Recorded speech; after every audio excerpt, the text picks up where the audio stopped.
officially get started, which seems to be pretty much right about.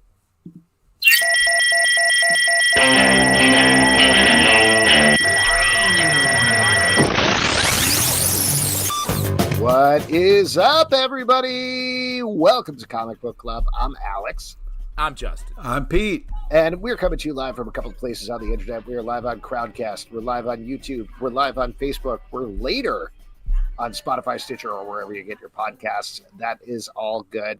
And here's the deal. It's the beginning of the month, or it's close to the beginning of the month. And at the beginning of the month, we always pay a little bit of tribute to our Patreon supporters.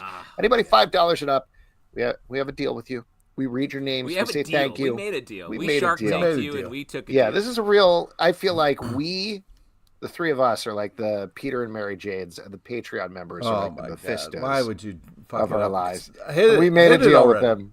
Hit it.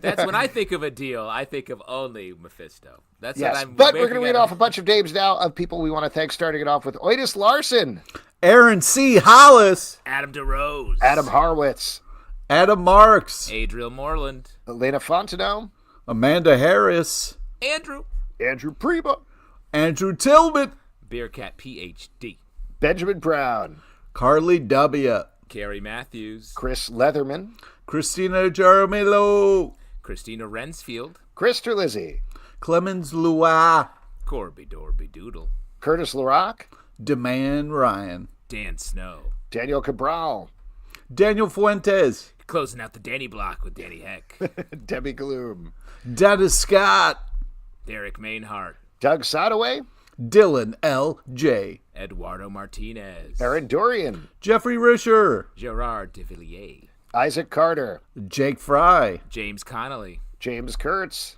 Jaron Townsend, Jason Donahue, Jeffrey Whaley, John George, Jonathan Jong, Jonathan McCool, Joshua W. Broxton, Julian Labato, Casey Newhaven, Kevin Grimes, Kevin Kleinrock, Kieran Broderick, Cody Thomas, Kyle, Luana Thomas, Lucas Sink, Mark Zeller, Matt Tice, Matthew C. Hernandez, Michael Tillman, Nelson Kelso Martinez, Nick Grayson, official CBC chef Brett Macris, Oren Dukes, fan of the menu, Pedro A. Rangel, Pete's Pretty Kitty, Prime Banana Comics, Provocative Ambulance, Rev Mikey, and back to normal names, Robert Petnato, Sarah Schottenmuller, Sarah Schaefer, Scott Carpenter, Scott England, Stanley, Tamela Rush, Taylor Bryan, Terrible Jason, The Big Flood, The 12 Batch, Victor Perez, Will Buchanan,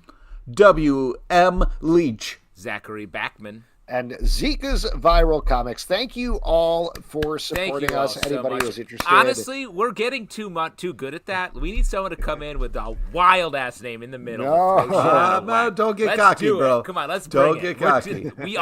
We're too cocky at that. Yes. But if you would like to support our Patreon, you can do it from $2 and up. You get access to our Patreon Slack, which is very active and very fun to hang out in. You also get back catalog of podcasts stretching all the way back to 2011. That is literally over a decade of podcasts, thousands of podcasts you can listen to, some of which I don't know if they're still online. Bright. Yeah. We're so bright and full of juice back then. Now we're just so squeezed ass raisins over here. Oh my God. I don't know what you're talking about, but I am going to bring in our first guest here. He is the creator of the new book, Awakening, and we're very excited to talk to him about it. Ladies and gentlemen, Ari Gross. Hello, Ari. Welcome. Hey everyone. Another squeezed-ass raisin. Ari gets it. Excellent. So Awakening is on Kickstarter now until February 26th, I believe. You're doing pretty well in your campaign, but hopefully you're going to get that patented comic book club bump. Before we get into it, though, otherwise I was going to sit on Pete the entire time. Pete, I'm going to kick it over to you for the back wall beat. Take it away. Yeah, wow, you got some amazing stuff back there. I mean, you want to just point out a couple of faves? You want to reach over some shoulders here and just pull a couple good ones for us because it looks bananas back there. If everyone here loves comics but hasn't read like a whole bunch of Astro City, you should just kind of do that immediately. Nice. Astro City is this amazing series by Kurt Busiek. For somehow I managed to go the past decade without reading Fables, and I read it. I started to get into Fables last year, and now I have like a metric. All of them. Fables. Wow. Nice. I mean, great pandemic read is Fables. Great pandemic read. Yeah, it was like between me, my wife, and like my kids. Like that was just what was happening in the house. Oh, nice. And That's I want to fantastic. mention this Tales from the Cloakroom. That was the first. The very first comic I had published on Kickstarter. Oh, nice. This is an anthology that a bunch of us are taking Scott Snyder's comic writing class. We decided pretty immediately that we wanted to make an anthology. So we came up with this idea for everything has to be related to a jacket somehow, because his press is called My Best Jacket, which is just a combination of his son's names. But we decided it would be cool, a little theme to do. And so I have a story in there, and actually that story I'm including in Awakening, and when we will get into that and why that is pretty soon.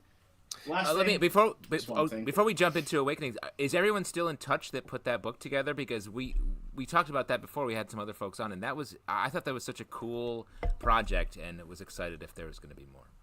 Yeah, for sure. I mean, it's been it was a great experience working with all the people there, and Arby Lynn Jepson, who is one of the editors of that. And I mean, she's my editor for like kind of all things now, and she did the letters, and she's also the editor for Awakening. So Nice. I mean, Awesome. we've stayed a pretty tight group, at least a bunch of us have, and we've just been supporting each other, and we've got our own little Discord server and everything. So yeah, I mean, Love to see it. aside from like learning how to write comics, which is great in Scott's class, and Scott will go over. You know, like if you ever wanted to do a deep dive into the Court of Owls like 14 times, like he's the man to do it. Everyone's Like, eventually he's got like, other all right, stuff. Scott, Yeah, we yeah. got it. We get it with the Court of Owls. Let it Yeah, sit they have for a creepy second. masks. Man's Come facing on. his fears. We get Yeah. But fine. I mean, the best thing out of that class was really the community, which is like to this day is still going real strong. So lots of love to everyone out there, and Nice. yeah. Well, You- so wait, what? wait. Oh, You were about okay. to go on your Sorry. second shelf there. We were about to we get should the say second Pete shelf. Pete doesn't see people; he sees Yeah, shelves. you were about You to see- point out something on the second shelf there. I don't want Yeah, you to not. no. Let's not Oh, even yeah. talk about what's on the shelves. What kind of shelves are they? Are they IKEA? Did you get the? No, don't get No. distracted, Built but it. don't Those listen are to No, that. I excellent need to built know in. about the Vertigo. furniture. DC, Marvel, Star Wars is like down. I got all these from my buddy who was getting rid of all of the Star Wars comics because he was, and I quote, done with the new expanded universe. And I was like, Oh, well, God. I'll take all your comics. So there's that. Nice. And then I've got all Image and stuff over there. Dark Horse. So the wall yeah. goes farther than we can even see. It's like one of these and another one of those. It keeps Okay. going. Yeah. Nice. Wow. Hey, Pete, real ironic quick, to what's me- behind you? It's I was door? just gonna say the same thing. I was like, it's ironic that Pete has the blankest walls. I used you to have gonna- better walls, but I'm in my brother's basement, so not as cool. I got Chewbacca back there holding it down for me. Where? It's my Chewbacca mug right I see there. the Oh, the okay. mug. Yeah. no doubt filled with Mountain Dew and vodka. Lads. Very That's- cool. that's- Filled with pets. Let's talk about this book just for a second here, if that's all right. Not to Just a interrupt wee the flow, moment. Pete. But what for you made the leap going from this Kickstarter project, successful Kickstarter project with a bunch of folks you were in class with, to doing your own thing? What was the transition like there? So, I mean, I started writing comics about a couple years ago. I at first didn't. I wrote this long ass series, which is like a 12-issue basic maxi series, which I'm now turning into a thing. And after I did that, I sat on it for a bit, and everyone was like, "Okay, so you gonna do something with that?" And I was like, "Yeah, I want to turn this into a real comic. I wrote a comic script." And everyone's like, "Cool. Have you done a comic before?" And I was like, "No." They're like, "So you want to do a 12-issue?" I'm like, no. Do like 6 pages, 5 pages, 4 pages. And so I started writing a bunch of shorts. I wrote about 8 shorts. If you go to my website, arigross.ca, which you can post in the chat or something after. It's I've got a whole bunch of shorts that have been in a few different anthologies. One was called Fairy Tales from Mars, where I did sort of like a little sci-fi horror thing. Another one was called I'm with the Bard. It's in this fantasy anthology, fantasy humor. So I wanted to write in all different sort of styles and genres just to try it out, because I just love comics, as you can probably tell. And for me, it's my favorite medium, and I was just wanting to get into that. So this is my first one shot, my first single issue, just unissue thing. Before it was did the shorts, part of people's anthologies. Now I'm doing a one-shot. And after this is going to be starting a series, and that's for several months down the road. I'm starting to get the art back from that.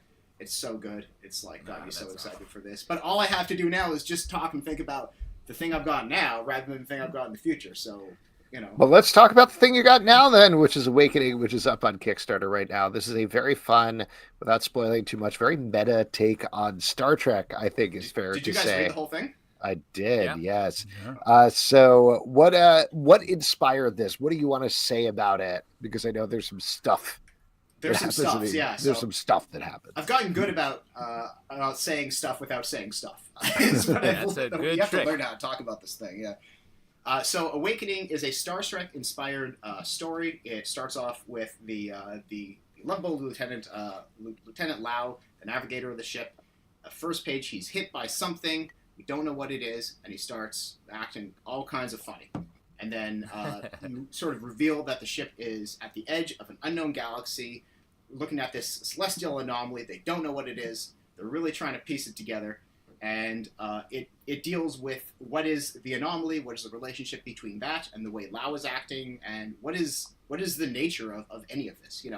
Lau seems to keep thinking he sees things. He's trying to get people to pay attention to something that no one else is seeing. Is he right? Is he wrong? Trying to walk that sort of interesting line of, he could be right, he could be wrong until you sort of get to the end and see what's sort of happening in a deeper level. So anyway, I really, this story is one of those stories that just sort of came to me kind of in its inception, more or less fully formed, at least the basic structure of it. And I wanted to tell a Star Trek style story for a couple of reasons. First, I love Star Trek. I mean, I grew up watching Next Generation, and Lower Decks and Strange New Worlds are high on my to watch list of TV shows these days. I love the Let me mythos. just interrupt you real quick to say I think that is so apparent in this book. You nailed the Star Trek Next Generation GAC conversations. And I love it. It's one of my favorite things about rewatching TNG, where when they're talking about the aphasic shielding is easy to, and it's just all these terms that they are using so casually, and we don't know what it is, but they're using it so confidently. We're like, I'm going to figure out what that is by listening more. And you nailed that in this book in a way that I was so impressed with. So shouts to that. Sorry. Oh, thank you so much. If nothing else, I wanted to give the feeling of watching a Star Trek episode. The tone. Sort of the issues that people are dealing with, Star Trek really also helps for this because you can have characters that are very obviously if you're familiar with Star Trek at all, you don't need any introduction to the story. From the first page you're looking at it, you're like, oh, that tough person looking is probably a security officer. Person who says we gotta haul him to the med bay, that's the medical officer. Someone who's like science, oh, they're the Vulcan of the crew, the science officer, the captain's got the little hat, which I thought was really funny because I want to put a hat on him. Myers and I had a discussion about should he have a hat? Why does he need a hat? I was like, but I like the hat. It's what it comes down to sometimes, And I don't know how much you want to talk about this, but I just want to mention for anybody who's listening who's interested in this book, like Justin was saying, there's some great Star Trek stuff in here in terms of really channeling it, but it's not just a Star Trek fan comic. It's not just my interpretation of Star Trek. Right. There's more going on. Again, I don't know how much you want to say about that, if anything. I'll keep it tight for now so people can pick it up and tell me what they think. All right, fair enough. But let's, if I can say without saying it, it touches on a larger understanding of that world and speaks to themes that I think were touched upon in a lot of Star Trek series of and I think you maybe mentioned this in the write-up of it, but faith, belief, some larger ideas that are sort of right there next to the science fiction take, which I think pluses it up a little bit, if I may, like Alex is saying. Yeah, thanks. I mean, everything I try to write, I try to have fairly, I don't want to say fairly sophisticated themes, it sounds like, but I try to get the high-level sort of stuff with the characters that'll propel you to move you forward and get interested in them and find a way to really work that together. And it's funny, I never really thought I would be writing comics about faith, since that's not a huge part of my life, but I think it's a really interesting theme to explore, especially in the context of a sci-fi thing like this. And I don't know, I guess as you've read Awakening and then Chosen, which I'm sure you've read since it just follows it, it's similar, different take, but kind of similar themes about faith and believing and being like, this is the thing we have to do because this is what I've been taught and this is what I know to be true in my deep inner heart. That anyway, you'll see as you read it, I guess. Yeah. Well, and talk about the Kickstarter a little bit. What can people expect? What can they get if they head over to the Kickstarter? Yeah, so the Kickstarter, the hardest part of doing the Kickstarter was deciding what not to do, because I was like, I want to do 4 million things, and everyone was like, dude, it's your first Kickstarter, like, do like a couple or something, man. So what I chose to do is, there's the digital copy, the physical copy, usual stuff. An extra, the next thing is we call it the Beach Day postcard, which is a cool postcard of everyone lounging on the beach, and there's some text on the back, which if you get it, you can see what it says, see who it's from and who it's to and what it's about, if anything. And after that, we got stickers. That was just a fun opportunity to pick some images from Awakening, from Chosen, from my own. This raccoon is the symbol of College Street Comics, which is, I guess, just me writing comics. I live pretty close to a street called College Street. It's a major street in Toronto, and so it's sort of like a very thing. A raccoon did your inking as well, right? A raccoon did all of my inking. Yeah, it's a little-known fact, but they have opposable thumbs, and so they're strikingly good comic inkers. Yeah. Mm-hmm. Plus, Trash pandas, but fur's like a big paintbrush. Yeah, that's right. Yeah, the tail, sometimes you see it. Yeah. Pete, when he has to write something, dips his whole beard into ink and just. Yeah, if you've ever had a signed Pete LePage product, it's just a smooshed beard. I'll take it, yeah.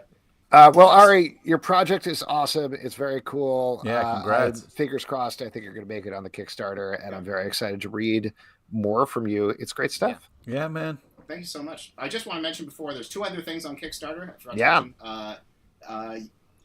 One of the 2 highest tiers, the second highest tier is, I guess, the Admiral tier. I've named them after all, like Ensign, Lieutenant, blah, blah, blah. And for that tier, you can get original art from our artist, Greg Warrenshock.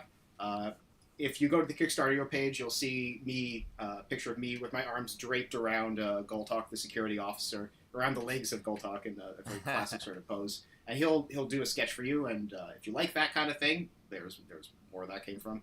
And the final tiers, we're selling the original art. So if you see something that you really like, if you think it would be cool to have a piece of, I don't know, history, like everything is technically a piece of history, but, I'll claim that this is more so than others for rhetorical purposes. That's a tier as well. So I strongly encourage people to check out those 2. Awesome. Ari, thank you so much for coming on. Absolute pleasure. Good luck with everything. Congrats. Thank you so much. A pleasure. Later. Right. There we go. Once again, the book is called Awakening. It is currently on Kickstarter until February 26th. Very fun. Definitely check it out from Ari Gross. Thank you to him coming on. I want to mention before we bring in our next guest, Pete, I made a joke about your beard, and I started doing that, and halfway through I was like, we all have beards now. You all do, yeah. I know. And Justin was making fun of my background, but he's got a Christmas tree in his background. It's February, bro. Get it together. You know what I mean? So, like, get it together, bro. It's Feb. It's Feb. Don't. It's Feb. It's Feb.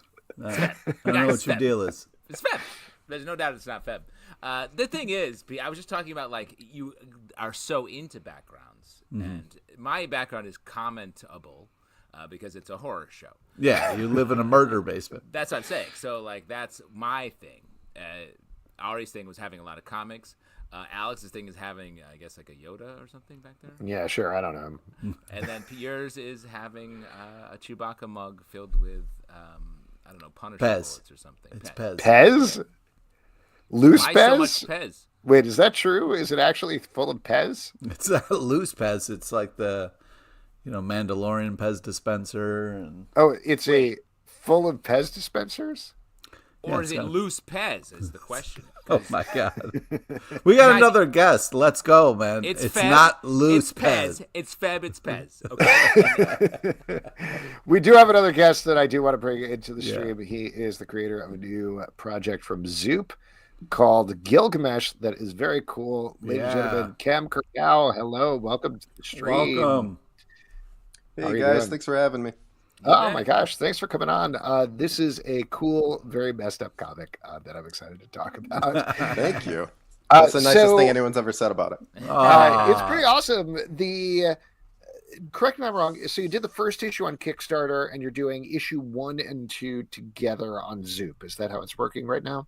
Yeah. So, I mean, the Zoop campaign is primarily to fund the production of the second issue, but I wanted to give people a chance to come in on the first. Well, cool. Talk to us about this project, because it's a take on the classic Gilgamesh story everybody knows, but it feels updated is probably the wrong word, but intensified, perhaps. Would you say? I like that word. I haven't thought of that before, but I'm going to steal that. I'm going to use that from now on. Yeah. So Gilgamesh Eternal is it's a modern, intensified adaptation of humanity's first ever story. The art on this is bananas, man. Yeah, I know. Costas is a genius. My jaw drops every time I get a new page from him. Anyway, so the Epic of Gilgamesh. It's about King Gilgamesh, who's this kind of intolerant, just all around like very unlikable king.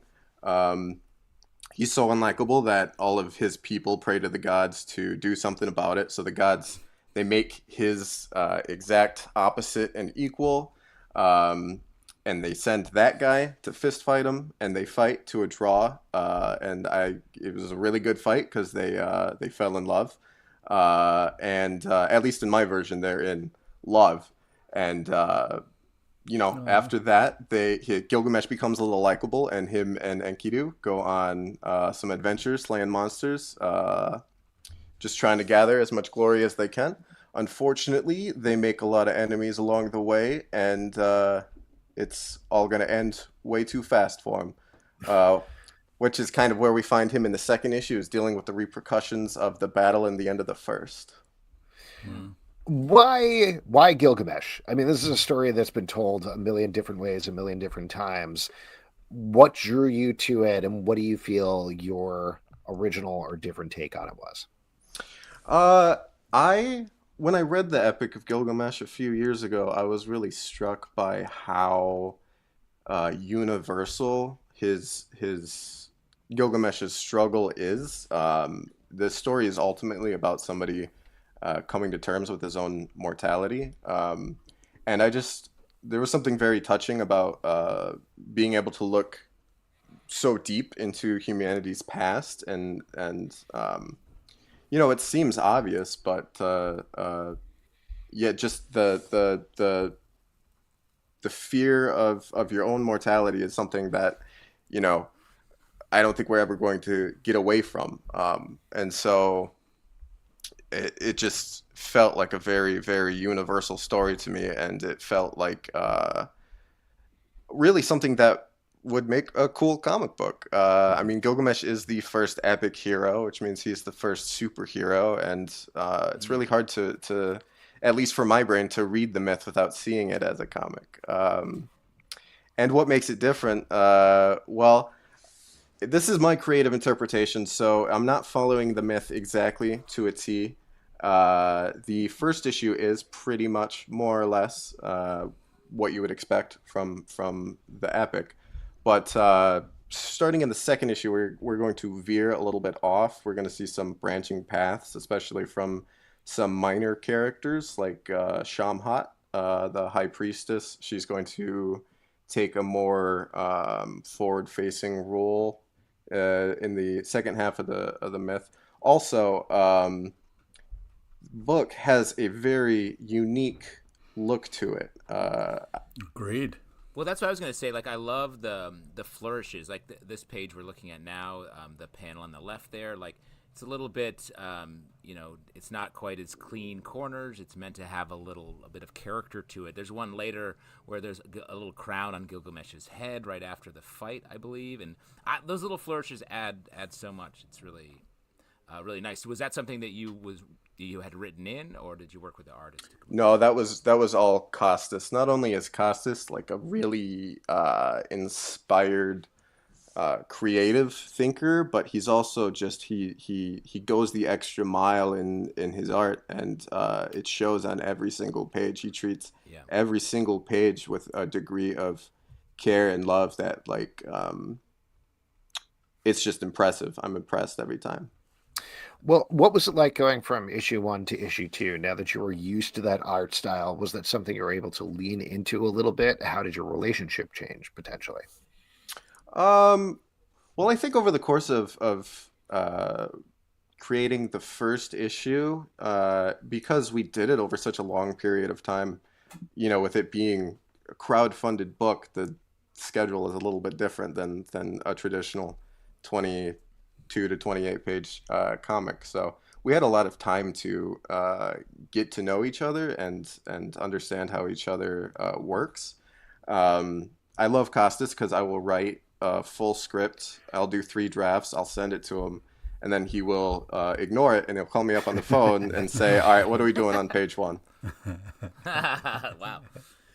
One of the things I really liked about the way you sort of unfold the story here, I feel like in so many like gods walk among us stories, it's like the gods are sort of doing their own thing in their secret place. Then they come down to Earth or whatever the analogous place is, and they sort of like hang out, but there's never a real connection. And in this, they're in the mix. It's like if on an episode of Friends, Rachel was like, "I'm dating Hercules.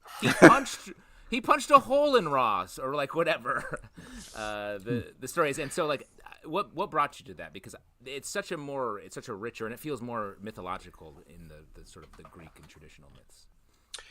Yeah, I don't know. It made sense to me. I think maybe it having to do with the age of the story, how old it is, and how, I think maybe the further in the past we go, maybe it's more and more believable that the makeup of the world was different back then, and maybe we were closer to the gods back then, kind of thing. How far do you see this going? You have the second issue, as we mentioned, on Zoop. You've been successful, so you're definitely going to be making that. Is that the end of the Gilgamesh story? Is there more to it to come, or is it kind of wait and see at this point? One more issue. 3 issues total. Okay. Cool. And if you go to the Zoop, we really got to figure out what we're calling Go that to thing. the Zoop. It's the Zoop. Fab. You got to go to the Zoop. Yeah, Zoop. Here we are. What do you get there? What do you get at the Zoop campaign? All right, so we have 3 covers. We have the cover A from Costas. We have cover B from Kit Wallace. He did this really cool, dramatic, angry-looking Gilgamesh battle-ready pose thing, which was cool because we don't usually kind of see that side of Gilgamesh very much in the interior art. And then we have cover C from Dennis Menhir, featuring Shamhat and Nana and Ninsun in I can't describe the cover. It's too beautiful. You got to go look at it yourself. We're also I'm offering editing services. I've spent a couple of years now as a professional editor in comics, so you'll be able to get 2 read-throughs of your standard length comic script for, I think it's like $50. We're doing sketch cards from Costas, and we were doing original art as well, but I think those all got bought up. I might have to bug him to get some more. Very cool. Pete, you want to ask Cam any questions about what's going on behind him or anything like that? He's got some whiteboard philosophies, looks like he's got going on in the corner there a little bit. This is not my house. Yes. Yeah. Burn. This is my house either. That's cool, right? That's a cool thing to say. Yeah. I'm in someone else's house too, but they don't know I'm here. Shit. That's Cam, before we let you go, anything else you want to plug other than the Zoop? Well, other than Gilgamesh and Zoop, I'm also editing a book right now called Nightwalkers from Cullen Bunn and Joe Picardo. I think we're in pre-orders for the 3rd issue right now, if I'm not wrong. So go to your local comic store and pick up the first 2 issues. Nice. Excellent. All right, Cam, thank you so much for coming on. The project is so cool. I'm very excited that it's successful, and I'm excited to check out issue number 2. Thanks for having me, guys. All right. Have a good night. All right. Once again, the project is called Gilgamesh. It is on Zoop right now. Zoop. From Cam. There it is. Zoop. There it is. For yes. me to Zoop on. That's where you find it. We'll work on a phrase. These Zoops are making me thirsty. No, no Zoop for you. That's no the Zoop one. for you. That's the one. There it was. You come back that next was week. close. No Zoop for you. And now it's time to move on to our next section, which is my favorite section, is your audience question. Oh, yay. What a great harmony, like angels. And for audience questions, all you're going to do is drop a question in Q&A on Crowncast or in the comments over on YouTube or Facebook, and we'll get to it. And in the meantime, let's talk about names. What are you You're drinking? always like, let's get to the next section. Like, Yeah! What are you drinking? What are you drinking? What drink is in your stomach? Pete always wants to know what's behind people and in their stomachs. That's right. What are you drinking, Pete? Well, I want to hear from Foster's Australian for Beer over here. He's got a giant beer can in his hand. I got a giant oil can. What, you writing it? You're making up names and just writing it on there? That doesn't seem very good. I got this. It's this farmhouse ale from the farm brewery. Do you buy it from a homeless person and they just write what kind it is? Like, hold on, this is a farmhouse ale. Yeah. I mean, what is beer but just juice that a stranger gives you? When you think about it. No, it's from my stranger juice. My farm share from this farm out on Long Island. They bring us vegetables and occasionally beer, and I love it all. It's great. Nice. Pete, what are you drinking? I'm still polishing off the old Florida man beers. Now, do you feel like you're becoming more of a Florida man? Because I think you are. Oh, well, that's nice of you to say. Is it? No, it's That's not nice. I'm having a Mezcal Negroni. Ooh, okay, big time. All right. Daddy's medicine. You know what, Alex? I'm going to have one of those later on because I got the fixins for it, and it's one of my fave versions of that. So good. So good. Must be fun having like bars and ingredients in your place and stuff. I heard the Charlie Brown music in my head while you were saying that. What, do you live in a dry county? You can't get liquor? You need your brother to put it in your fridge? Are you imprisoned in your brother's house? Is that what we're learning here? Feels that way. It's a man who was just out in San Diego, California, flying all around the country. Yeah, Pete. Big we didn't even time talk about Nick this yet. Before we get to audience questions, Pete went on a vacation to the zoo for like a whole weekend in San Diego, visiting a bunch of monkeys and alligators and stuff. I think that's what was going on. This guy's like 5 months early for Comic-Con. It's Feb. Oh my It God. was It's sleeping out, right? You're sleeping out. Oceanside, California. Okay. As we all know, where the Mission Impossible house is, and they have the motorcycle parked out front. You can't miss it. They sell pie there now. Fun fact, it's a pie house. You've said a bunch of nonsense. I don't understand how it fits together. What Mission Impossible house? What motorcycle? I don't want to know. What do you mean by pies? I'm sorry. I said Mission Impossible. I meant to say Top Gun. It's the Top Gun house. Now wait, sorry. Remind me, Top Gun. That's the movie where Tom Cruise flies a house around. Yeah, that's right. He buzzes the says, town "I'll with get his you, house. my pretty." Yeah. All right. Why don't we go to some questions here because we got a couple already. This is from Kevin. This is a low difficulty one from Kevin, I think. What Marvel and DC characters do you think should host cooking shows? Yes, great question. We've been talking in our Patreon Slack about the future of television and the potentially bleak outlook of that. And the future may be all cooking shows. I mean, obviously you have Aquaman on there and you do some seafood and you watch him lose his shit. I mean, you think he cooks fish? He's cooking a fish? No, you don't. Obviously, tell him that you're cooking fish. You just have him standing there, and then he'll notice you're cooking fish, and then he'll lose his mind. It's a surprise every time. Yeah. What about Deadpool's chimichanga cooking show? Oh, come on. I mean, that's just, it's a little focused on one dish, both guys. There's a lot of cooking shows. A lot of different combinations of chimichanga you can do. I mean, absolutely. You could put literally anything in a chimichanga. That's right. That's a great point. I guess if you breaking the fourth wall and having the cooking show host comment on how your kitchen sucks might be. That's true. Yeah, that'd be fun way for it to go. I don't know. How about Superman cook stuff with his eyes? Oh, okay. That nice. But then he could cook different stuff, different dishes across the different cuisines. He could also cook from a distance. He could stand at the top of the Daily Planet building and just cook someone's food from across the city. How about I haven't really fully worked this one out, but how about like Etrigan? I feel like Etrigan, I could see him at like an apron, cooking something, rhyming the entire show. A fun poem. Yeah, that'd be nice. Yeah. Yeah, I'm going to teach you how to cook from 1 to 10 because I am the demon Etrigan, something like that. Nice. I don't know. That's good. I'll workshop it. You could have the question, cook a bunch of stuff, and then you like blindfold, do like a taste test to see which one you like better, type of thing. But she doesn't have a mouth. That's a problem for a cooking show. No, she's cooking it. She's not. No, but you got to do that. You have to taste at the end. A lot of chefs actually taste her. They don't. Have you been watching the show on Food Network where they cook the dish and the chef is like, I don't want to taste this? No, I don't want to try it. Yeah. No, for you me. try it. You try it. You try it first.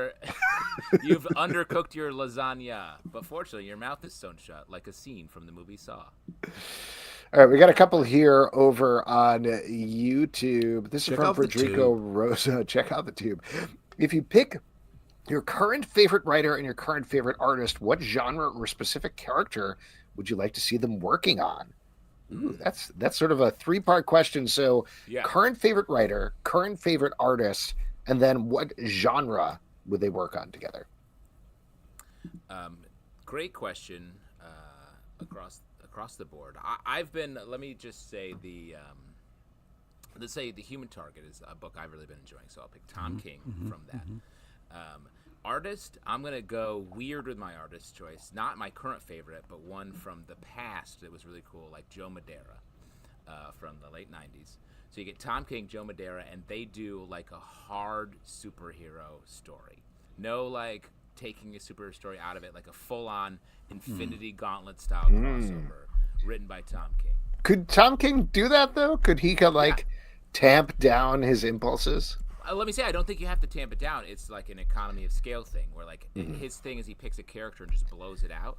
But what if you did a small blowout on a ton of characters in a crossover and just really focused on having dialogue that's really rooted in their story, finding fun new ways to use powers? Like, it would be very cool to do something like that, I think.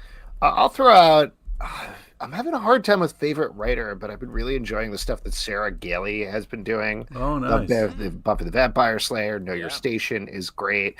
And art-wise, I will read anything that Aaron Kuder draws. You know, he's over on, he's on Avengers Forever now, right? No, wait, what's the other one called? There's Avengers and whatever the second All Out Avengers. No, it's like Avengers Assemble or something like that. The second part of the Avengers Forever crossover, whatever it is, love them. Maybe like a hard horror story would be great. I mean, I know Sarah Gailey is kind of doing that already with Know Your Station, but it's kind of more of a sci-fi horror story. But something like In the Woods, horror, monsters, just because Aaron Kuder has that heavily detailed style, and the stuff Sarah Gailey has been doing on Buffy the Vampire Slayer has been leading into that anyway. I think that would be cool. What about you, Pete? I'm going to go with Chris Bachalo. I knew you were. I almost stole it on purpose, but I did because I'm a gentleman. Thank you. And let's go with Greg Pak. And I want to see like a real like Western, old school spaghetti Western style story. They have to have worked together before, right? I don't know. That's a combo I can't think of any book. But that does make me think of, like, what if we had, like, a Chip Zdarsky written Batman Joker story where the Joker was funny? Like, imagine the Joker being actually That's funny. hard. That's hard to do. It's not. Writing jokes is not hard. Well, if you're a comedy writer. If you write it's a comedy, specific kind of comedy. It's got to be a twisted, dark kind of comedy. I disagree. I think the story can be twisted, but the jokes can be funny. Like, his name is The Joker.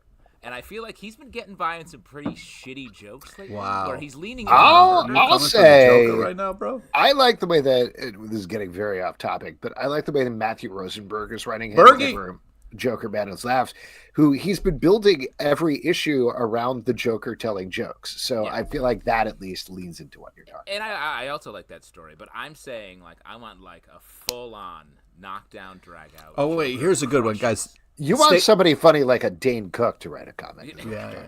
All right. Great. Save it for Weekend Geek. Guys. Dane Cook getting into the Valiant universe. Guys, what do you think about this, right? So it's a story about love and about a broken relationship.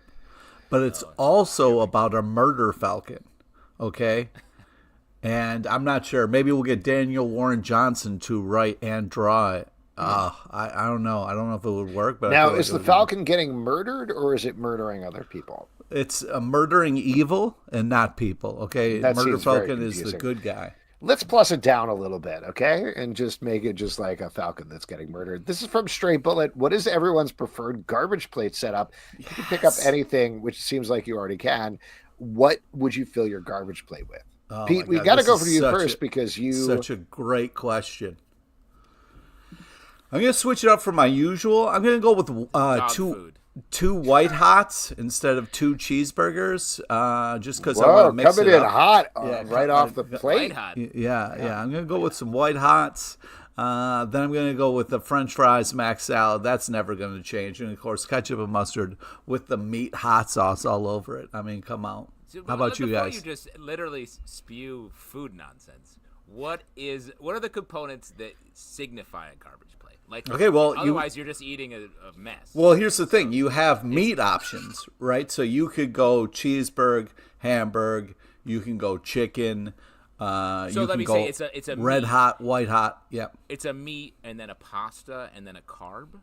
Is that I don't what you're know. saying? There's no pasta. Well, it's macaroni salad, or you can sorry. get beans. That's actually technically pasta. Yeah, okay, yeah. So you're saying it's a chilled salad? No, I'm just saying it's Or it's you not can get like beans? you're not getting linguine and clams over here. You know what I mean? So Don't tell me about my garbage plate. Macaroni about salad my- is technically salad. Go ahead, Pete. okay, Those so are you go with the technically meat pasta, option, sir. and then you've got like you can do beans, you can do fries, you can do all sorts of different kind of mixings. You can do coleslaw, you can do all sorts of different kind of sides. But the main thing that you can't not have on there is the meat hot sauce because they cook that all day, and it's a marinated thing that is not that hot, but it is delicious. I look forward to Pete, billionaire LePage, having a Kobe beef, caviar, and some fingerling potato shit. Like he's on his yacht, he's sitting Potato back shoots? and eating a spoonful of this high-end garbage plate, still covered in meat hot sauce. Glorious. And I'm serving him a vodka and Mountain Dew probably because I had to become his butler for some reason. Right. Oh, and man. in this scenario, It'd be worth the sauce, millions I would have to pay you for that. right? No, you're like the captain of the yacht, I think. Oh, the because captain of the yacht. Okay, I really thought I was going to be the meat sauce in this scenario. Well, I mean, by the end of this day, you could be both, technically, depending on how the day goes. And us three at sea, we've seen it. It was a problem. It was a problem. It was There were problematic for problems. sure. We definitely should have got the all-inclusive. But I did. You guys should tell me what you would want on your what your plate would be. I said, caviar. Yeah, I don't know. All right. I'll start you off. You want cheeseburger? You want chicken? You want hot dog? What do you want for your meat? I like to keep my hot dog in the bun. You know what I mean? It feels like Boo. that's Get outta that's here. home. I mean, here's the thing. I like a mess plate. I don't quite get the sense of a garbage plate. Like I like it if it, I don't know. There was this restaurant I was ordering for the other night, and they had buffalo chicken nachos, which I didn't get, but I was like, oh, that sounds fun to like throw some buffalo chicken on a nacho. That to me feels like the level of like that's a mess that I'd like. This thing, there's too many things there. It's really honestly, it's the macaroni salad that pushes me over the edge. I'm like, what is that doing there? I'm not quite sure what's going on. You're talking about it's your base. It's like your first level. Just tell real you something quick, here. sorry, I have a quick question. Do you guys remember when we were a comic book show? Isn't that weird? That was Alex. No, that it was was a long time ago. I'm sorry. I'm It's sorry. a for long interrupting. time. Take it ago. away. It was like Jason. 14 Let me throw it years out ago. here. I'm gonna go with some pork. Like Pork chops? You get pork chops. not pork chops, like a pork shoulder that's been cooked the shit out of it, but not Ooh. barbecue sauce, like a different sauce on it. You got your potato salad is my macaroni salad alt. Okay. You follow me on that? Yeah, it's not that hard. Is that you get it? Do you Yeah. get it allowed? Yes, it's not Am I that- going to be laughed out of Rochester with these insane ideas? And Nope. then I'm going to throw in, because you need a little crunch there, obviously, is what you're getting from your French fries. Yeah, we could Put some Fritos on there if you want. Salt and vinegar potato chips. Ooh, nice. I would one up you and say the Carolina barbecue chips, because it does a salt and vinegar and a barbecue and a chip, which is so much more delightful. Well, let me just say the ultimate chip is the crab seasoning chip from Utz. Just to be clear, like there's no other chip. If I had those every day, I would be the Old Bay chips. The Old Bay chips. Bay. Well, there are two different. There's the crab, the ones that don't have the Old Bay license, and they're called Have you ever had? I think it's hers makes this. It's Old Bay cheese puffs. Oh yeah. Oh my god. I don't get on with cheese puffs. No, but they're not cheese puffs. I'm in they're Old Bay Baltimore. flavored They put puffs. Old Bay on everything down here. It's glorious. They're the most insane thing ever. It's crazy. All right, we got a bunch of stuff over on YouTube that I want to get to. This is right across the plate for our friend JT Sizzle here. This is from David Quitley. So why do you think the last year was so lukewarm in quality in Marvel movies? And I know there's a disagreement here because Pete doesn't think so. Justin does, but take it away. Yeah. I think a couple things. It felt like there was no composition to this phase. It was just like, we don't have a particular plan we're executing now, so you're just going to get some movies that are hanging around. And I think there are a lot of creative changes. I think we have to see if we're at a place where Marvel is going to be able to get the next phase on track, because there was a lot of talk about this during the James Gunn stuff, where his big thing with the new DCU is like, hey, we're going to actually write the scripts before we start shooting. And I'm worried that maybe Marvel isn't doing it. It feels like there's a lot of, let's do the set pieces first when it needs to be story first, because otherwise the movies are squabble. Well, just interrupt, and then I want to kick it over to Pete just for some clarification here. This is obviously very rumory, but there has been a lot of talks about, because of the general reception to Phase 4, they put a bit of a pause on stuff to do exactly what you're saying, Justin, which is reevaluate the scripts, reevaluate the execution, right things at the right time. And we'll say, if we look at the end and marketing, it's very clear that they're focusing on, like, okay, here we go. Now we go live. Pete, you're in a very dubious case. Yeah, I'm sorry. I'm having a hard time understanding your audio. Your audio is weird. Your mic is weird or something. Yeah, it kind of cut out, so that's why I was making that dubious face. I wasn't trying. Oh my God! Can you guys hear me better now? Yes, that's good. Oh, great. Okay, I made the most amazing point. Oh, now it's gone again. No, it's gone. Oh, it's gone again? Yeah. When you start to be a douchey pontificator, your microphone cuts off. It's almost like you went to Cornell and your mic's smarter than you are. Wow, what a slam. I heard Alex say, I agree with Justin, and that's when maybe I just stopped listening. Yeah, I mean, I can understand why Alex would agree with you. I just think that, a lot of people are throwing a lot of shade right now. And what's crazy is we've had these, it's been Marvel movie after Marvel movie. And, sometimes you got to do a touching, amazing story like Wakanda Forever, and it might not be the thing that but it is an unbelievable movie that was nearly 3 hours. That was very emotional, and every time I watch it, I get choked up. It's just so beautiful. But that movie was definitely very emotional. It was about grief. I wouldn't call it touching. It was intensely about grief in a way that was like. It can be touching. Don't say it's not touching, motherfucker. I'm just saying the grief is touching implies like maybe some sentimentality, and I think this movie goes way harder. I would never put that word there because it goes so hard at much more intense emotions. I don't know if you can hear me now, but I agree with Justin. Yeah, nice job. Yeah, you nailed it. Very cool. Okay, obviously we're going to be talking about this a lot more, particularly with Ant-Man opening soon. Let's see. There is a bunch of discussion happening here on YouTube about box office prospects for Ant-Man, talking about the movies. But we do have one here from Stanley. Any new podcasts, shows coming? Oh, Stanley. I think we could say someone's maybe. got.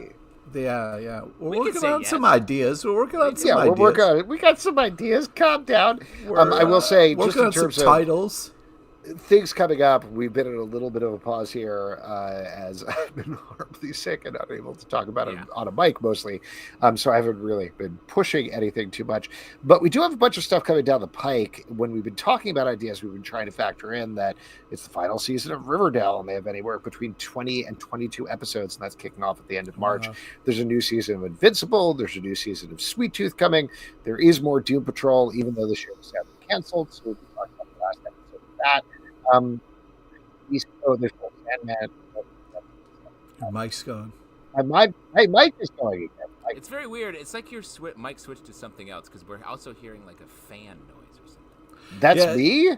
It's weird because it's like your mic is like tired of your nonsense. It's almost like, yeah, this guy, I mean, we get it. Like, let's just cut him off because he's just kind of... I think Alex's point is we do have a lot coming, but we are going to kick off another larger project very soon that we will... I guess we can't really say anything about it right now, but yes, we have lots more coming. I don't know if you guys can hear me. The fan is not me. That's not me. Nice. Yeah. Michael Tillman, I wish there was a Secret Punisher podcast coming, but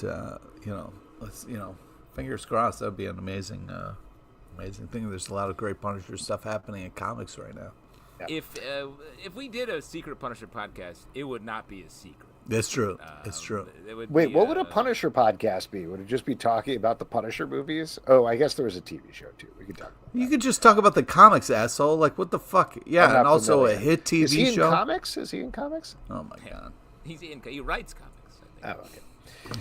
Oh, okay. This is from Nat, and hopefully you can hear me read this one. Question from someone who was going through his childhood comic collection. How do you guys deal with all of your old comics? Which comics did you decide to keep forever? Well, that's tough, Nat. Yeah, he just puts them in piles, and his wife then yells at him, and then he tries to hide them in a different location. Yeah. You get designated pile zones. Yep. I mean, you got piles of comics. You got a Christmas tree back there. Your life is a fucking shit show, man. It's amazing. It's Christmas and comics all day long. What are we arguing about? Oh, look at Invincible. Invincible number 90? Nat, to tell you the truth, I tried to go through this, and it's, for me, it was like, the big stuff, emotionally stuff that hit me that I decided to keep, the stuff that you can't get rid of. Maybe the stuff that kind of like is a certain time in your life that brings you back. That to me is the important comics, not just the expensive ones, but the ones that really kind of hit you in a special spot. But it's hard because comics take up a ton of room, and it's hard to make that decision between like what will give me the most money versus what is the most meaningful to me, and how do you cross those lines. But yeah, good luck with that. I mean, going through your childhood comics collection is kind of like going in time and visiting yourself, and kind of like deciding what's not important enough to keep. It's a tough thing to do, man. I wish you luck with it. And it's good though. Like, I think that's such a valuable thing. Like, it does take you back to when you first read it, and when you had time to really read something, think about it, invest yourself in it, which is a little bit harder to do now. When I moved in, when my wife and I moved in together, I did a big purge, and the comics I kept, I got rid of a lot of sort of middle tier like X-Men runs or Spider-Man runs or things like that, and ended up keeping a lot of the more interesting stuff and stuff that I did have sentimental attachment with. I'll also throw out there, I 100% agree with you guys. The other thing, and maybe this is very specific to doing a comic book podcast, but something else that I factor in is how much am I going to be potentially referring to the thing? Like, for example, my oldest kid was getting rid of a bunch of comics, and I looked through the box, and one of the things that I kept was the sort of like essential Archie digest of like the essential Sabrina comics, the essential Jughead comics that my kid didn't care about anymore. But I thought, oh, there's a possibility I might need to check these out for the show, or might be interested in looking at them at some point just for historical reference or things like that. So that's, I think everything that you guys are saying is 100% true, and a way more pure and accurate reason of why you should keep comics. But that's another factor that I threw in there, just to mention. It's hard, man. It's tough to give away your babies or try to sell them off for money. It's It's an emotional thing to try to do.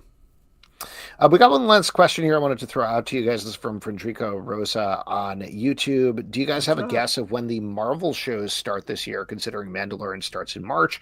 Will we only get Secret Invasion around May? And I'll note, I have been very surprised about this.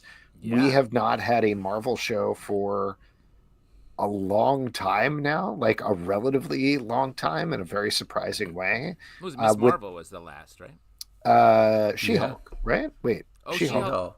Yeah, forgot about that. I mean, we love that so much. Unequivocally, they were close together, though. They've blended together in my brain. Yes, they did. We had She-Hulk. I really expected that we would get, at the very least, What If or something like that by this point. But yeah, nothing. And there was obviously nothing coming up in February. They'll be announcing March towards the end of the month, so maybe we'll get something in March. But I don't know. It's weird.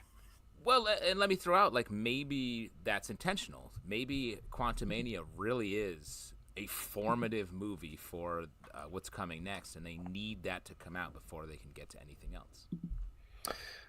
I guess we will see. All right, why don't we move on to our next section, which is trivia, and for that, we're going to turn it over to Pete LePage. Hey, this is the part we give back to you, the lovely audience. It's an opportunity to win $25 free to online at Midtown Comics, or of course Long John Silver for some reason, because Alex is a toolbox. And we just need a first hand up guy. Long John Silver is basically a garbage plate when you think. Yes, and to mention, you definitely need headphones if you're coming in on Crowdcast. If you're on YouTube, just say "Hey me," and we'll get to you. And Justin, I don't want to brush past this complete insult that you just said. Did you just compare garbage plates and Long John Silver's motherfucker? I'm just saying there's a lot of components. You could go into a Long John Silver. No, there isn't, okay? The garbage plate is not fast food, okay? You asshole. You're saying it's better than fast food. Yes. Ooh, we have David Quinley on YouTube says, I'll do it. David, you're in. You got it. But also, you're going to be on a delay, so I'm going to feed you the questions. So, Pete, you ready? Yes, I am. Casually continue this argument over the course of trivia. Great. Ooh, starting with the flute. Going strong with the flute. You don't normally hear that. Today's got to be special, I guess. Today's trivia is on topical comic news and a small nod to the legend, Cindy Williams, R.I.P. Please listen to all three options before making your selection. Here we go. Question number 1. What broke streaming records on Disney Plus? Was it A, Wakanda Forever, B, What the Shark, or C, Carrie Fisher? So it's either A, Wakanda Forever, or you could be completely wrong. What are you feeling like? Yeah. Knowing Pete, you could probably ace this quiz without ever hearing the clues. That's true. While we're waiting here, we got a topic I missed on YouTube that we can discuss throughout the breaks. This is from All in the Game.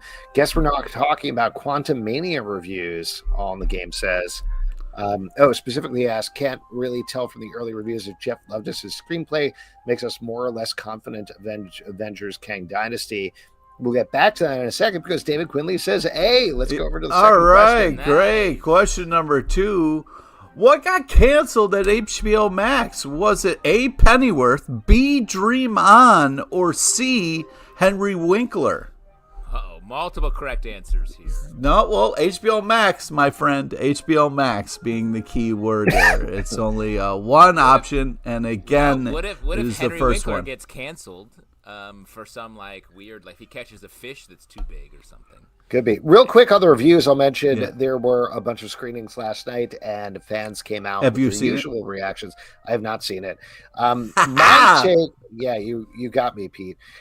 My take on it is usually you get over the moon. This is the best Marvel movie ever. Oh my God, I love it so much. This one was like, wow, this is really kicking off Phase 5. Yeah. Which indicates to me that they don't want to say anything bad because they were invited to the premiere. Maybe it's very mixed. Maybe it's very bad. But apparently Jonathan Major is good as Kang. So there you go. David's question is A. Is that correct? Yes, it is correct. All right. Nice. Unfortunately, Pennyworth got the axe. Sorry. Question number and 3. Dream was canceled in the late 90s? Yes, but that was on regular HBO, not HBO Max. Yeah, and real quick, I didn't watch Pennyworth. Did he eventually buttle by the season finale? Yeah, We'll never know. We'll never it's like know. Wolverine popping his claws. Yeah, All the right. last shot, I believe, of season 3 was he looks over at a broom and he's like, next time. All right. Question number 3. Avatar: The Last Airbender returns to comics with whom at the lead? Is it A, Azula, B, Appa, or C, Ben Powers? Great question. I guess we'll see what David says here. Yeah. What do you guys think about Quantum Quantumania based on the... It sounds like it's messy. It sounds like it's a lot, and it makes sense because their comedy. Quantum Mania. Well, but it's like their comedy forward movie that's having to do a lot of plot heavy lifting, and there's a huge amount of characters because of all the characters that were in Ant-Man and Wasp. Plus, you got Kang having a central role, and whatever machinations and surprise guests that are going to pop up. So it's like maybe it's too much, which is a common problem in superhero movies. And then you got to have my guy Pena recapping things. You know what I mean? You can't have an Ant-Man I don't movie even know if without he's that. in it. Maybe he's not in it. Don't say stuff like that. Maybe he dies. He dies at the end. Oh That's my a God, horrible Kang thing kills to him. put out there. David says, hey, I think David is correct. A is correct. Unbelievable. Yeah. David, congratulations. You've got either a gift card to Long John Silver's or to Midtown Comics. Email us comicbookclublive@gmail.com and we'll get that out to you. Pete, Think about your choice. what was your tribute for? Of course, it was for the 1976 smash hit Laverne and Shirley. Nice. Very nice.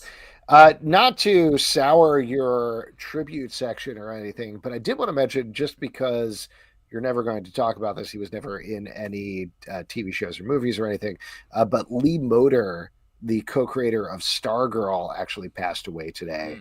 Oh, So I wanted to give a quick shout out to him. Great artist, great creator. Yeah. Worked on a ton of DC books in particular, and very awesome. So again, not to take away from your very beautiful tribute. Now I feel weird I'm not honoring a person who recently died. Like an odd man out.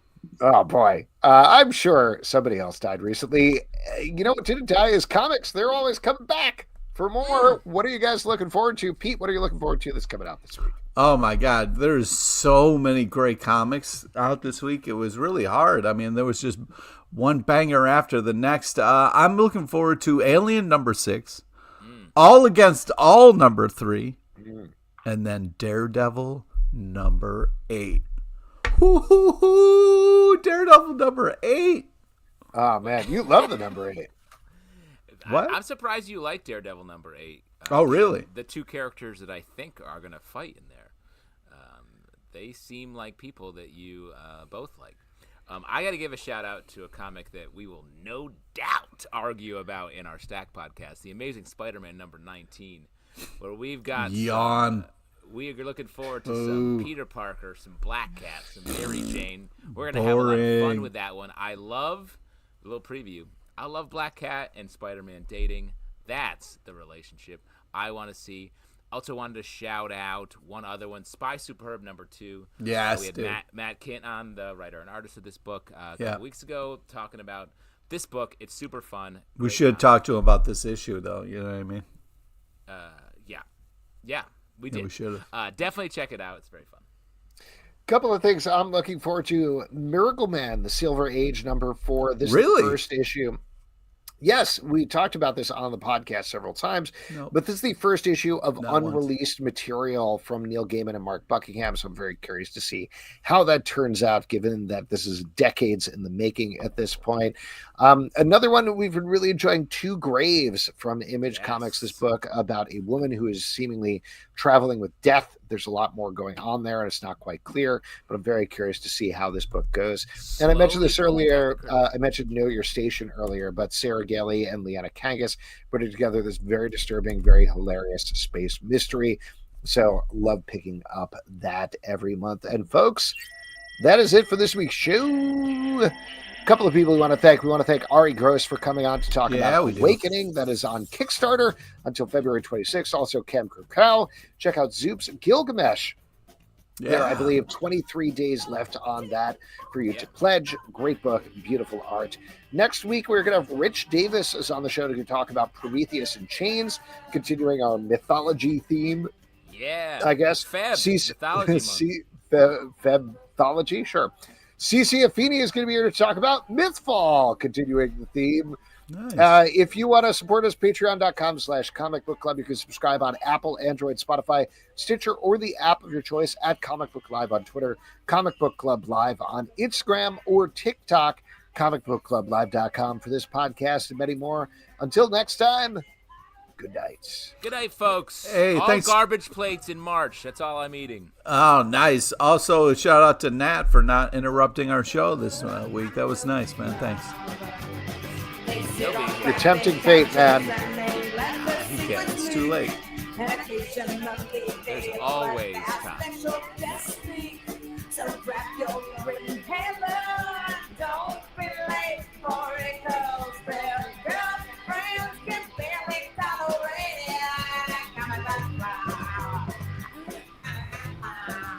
Kimmy K. Wood. It's a giant beer, man. It's a giant beer you're drinking. Big boy.